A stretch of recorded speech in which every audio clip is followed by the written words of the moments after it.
So if you think about market access, this is the process of a product, a medical treatment, or even a device to be approved and then to be entering the market. So it's very important once the product is approved to evaluate the treatment efficacy and the patient experience in the real-world setting, which is not dictated by a protocol in the context of clinical trial. So even if the FDA approves the medication or the medical treatment or even technology, it's not always on formulary, meaning that if the insurers is not paying for it, the product is not going to be used as widely. In a nutshell, demonstrating the product values clearly and convincingly require the ability to integrate and analyze information and data from various sources.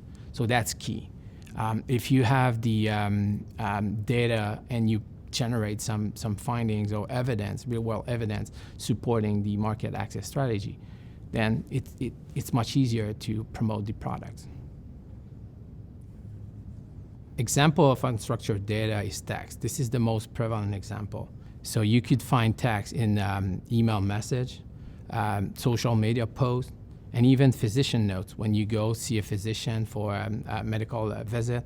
So physician will ask you questions about your age, gender, all these characteristics, but they will also put some notes about your health status. The physician notes describing the visit is example of unstructured data. Other example of unstructured data includes PDF files. You have imaging, like scans. You have even audio and video files. Mobile health device is another source of information that we could obtain nowadays with the adoption of lifestyle device such as Apple's Watch and Fitbit. So they could be used to monitor patient health in real time. One example is patient-reported outcomes. These are instruments used to measure patient experience with treatment.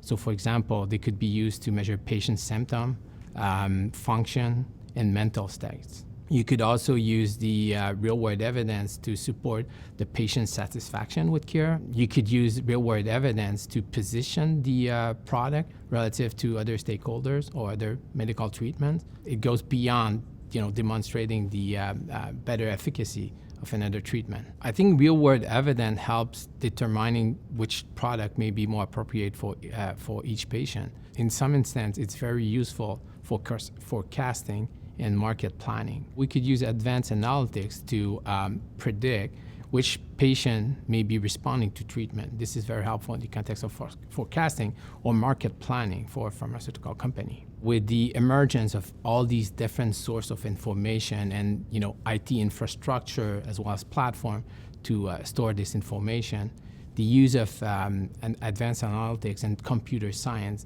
has become imperative.